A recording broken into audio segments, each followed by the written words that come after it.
Okay, so I want to kind of expand a little bit on what I feel like I was already trying to get at on previous videos that I've made, which is that basically this tendency to talk and understand reality in binaries, like these very strict binaries on the left is like very damaging, and ultimately I do think it comes from this liberal influence.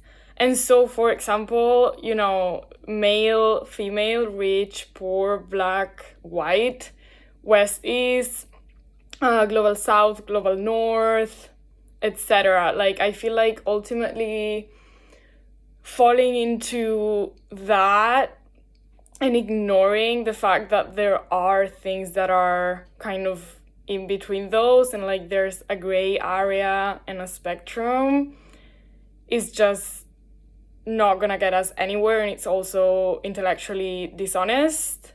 And basically, I think we should, instead of doing that, if we want to actually draw a divide, the divide should perhaps be between the overwhelming majority of people, and that includes obviously global north people who aren't, in the 1%, versus that international 1% that is, the actual group that we should definitely recognize and, fight against.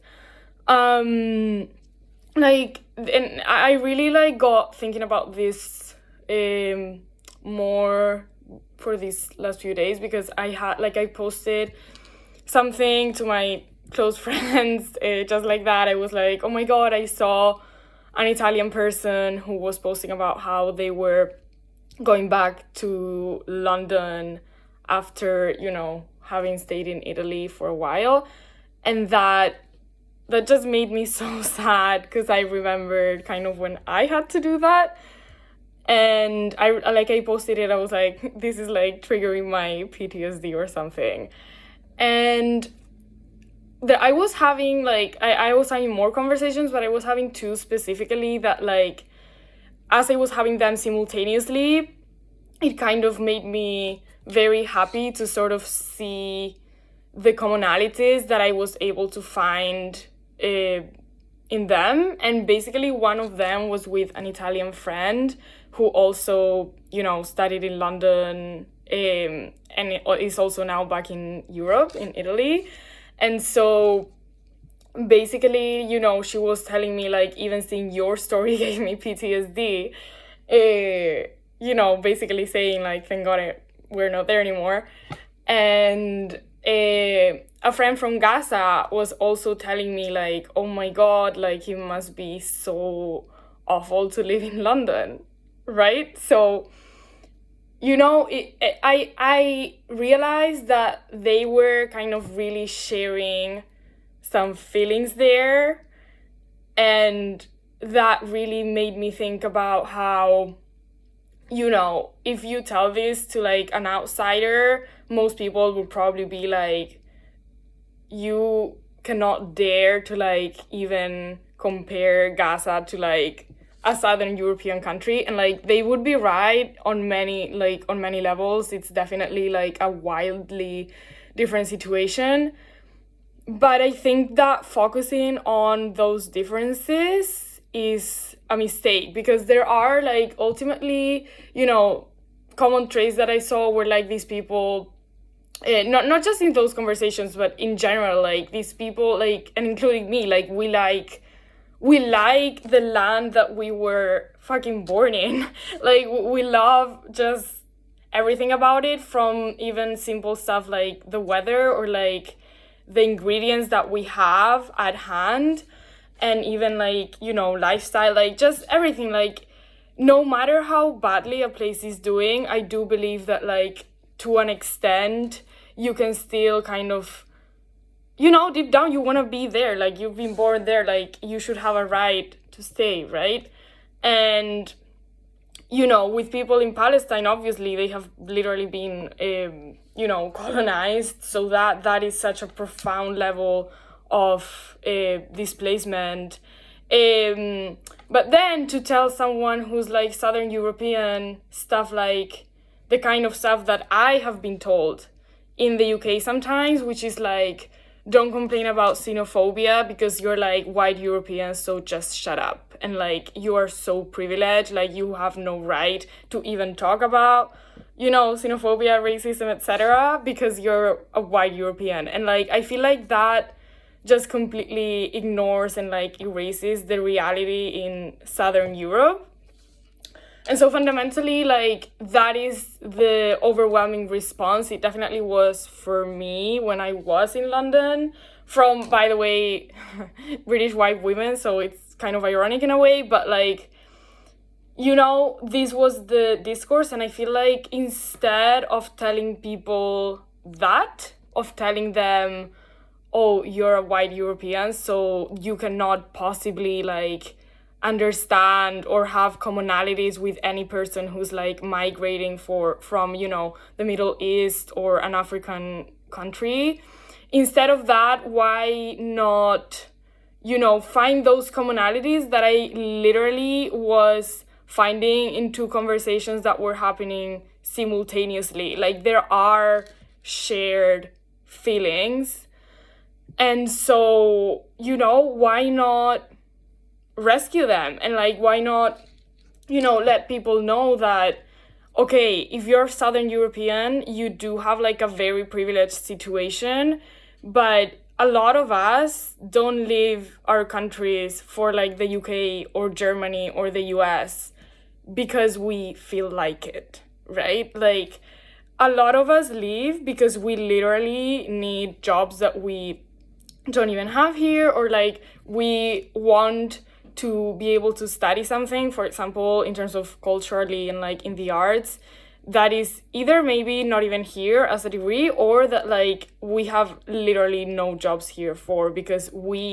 our country is fundamentally like Spain, Italy, etc. Like, we live to be a tourist spot for British, German people, mainly, or like, Americans, etc.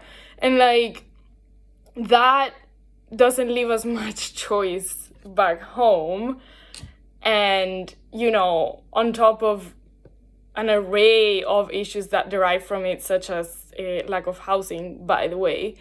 And I think, why not kind of bring that up and say, okay, this is like definitely very different from what people in Latin American countries or African countries or Middle Eastern countries face, where they literally, like, many times it is a matter of like life or death for them to either live or not. Like, literally, sometimes it's an escape.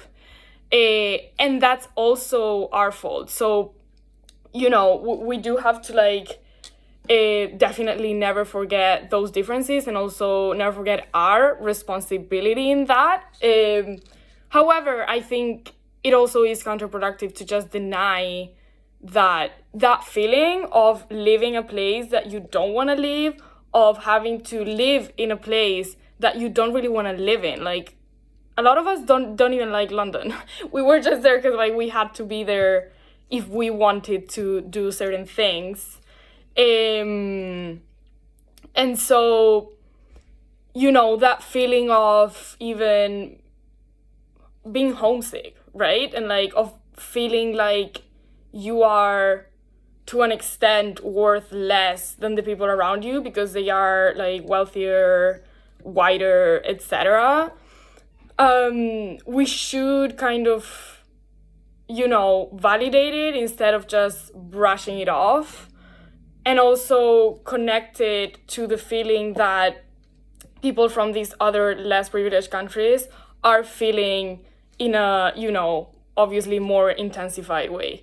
And, just like highlight that ultimately those problems come from the same root, which is, the fact that the world is capitalist right now. Like, it just is. And that is where this comes from, because our countries are sort of used for different purposes, but there are common traits. One of them being that the people from the country are definitely having to leave. Like my Italian friend that I was talking to this time was basically telling me, like, I don't know, like, I want to use the word diaspora, but, like, I'm scared, like, you know, and it feels like people are scared to even, like, be canceled or something. And it's like, no, you probably are right to at least make a connection to that word and then kind of explain the nuance there. And, like, it's not the same thing, but, like, it comes from the same root that is causing, you know, people in the Middle East to flee their homes. And so, yeah, I think, you know, those commonalities are definitely there, and, like, we should emphasize them rather than literally brushing them off and being like, oh, if you're a white European, then, you know, and that, like, without even asking white European from where, right? Like, that would also be an interesting point. Like, why are you literally putting everything in the same box of, like, global north, white, European? Like, it's just not useful to me, honestly. And, like, for example, I feel like I already said this before, but, like, I'm from a place that is literally in the African continent. It's just, like, an archipelago and, like, the Canary Islands. And basically, I remember at uni, you know, I was never treated as, like, African, or, you know, I was never treated as if I came from one of the poorest areas in Europe, which it is, simply based on optics and, like, ignorance. And I'm saying treated, when I say treated, I mean by fellow students who thought of themselves as, like, super leftist and, like, anti-racist, etc. But, like, I think, you know, there was this tendency of falling into liberal tendencies of being like, oh, well, you look very white and, like, you look like you might be economically comfortable. And so we're going to treat you as what you physically appear like. And we're not going to allow nuance, and, like, we're not even going to ask questions. We're just going to, like, brush off any comment you make, like, guys, this is xenophobia, like, which, by the way, denying that even is a thing in the UK against Southern Europeans, I find that so funny because, like, have you heard about Brexit at all? Like, does that sound familiar to you guys? I don't know, it's just very incredibly simplistic. And so, yeah, for example, again, with feminism, like, it's another typical thing where I just see a lot of people being like, if you're not a woman, shut up. You know, even, like, forbidding trans women from, like, being a major part of the movement. And it's like, this is a movement for everyone. It's, at its best, an anti-capitalist movement that, you know, aims to reorganize the way that we live and the way that, you know, women's labor is exploited. And not just that, but, like, just the way that the entire society is organized, which affects everyone, you know? This is, like, a tiny summary, but basically, you know, what I want to say is, like, we're told that only cis women can talk about this, and that is so ridiculous because this is everyone's fucking problem and everyone should be talking about it. So, yeah, like, things are not so compartmentalized, and I think if we fall into that identitarian and very, like, essentialism-based approach, we forget to recognize the commonalities, which don't mean we leave people behind. We have to recognize that some people are more profoundly oppressed than others and never forget that. But I think recognizing commonalities is important and will ultimately, you know, help us to empathize with each other and, most importantly, to fight together rather than, you know, in a fragmented way.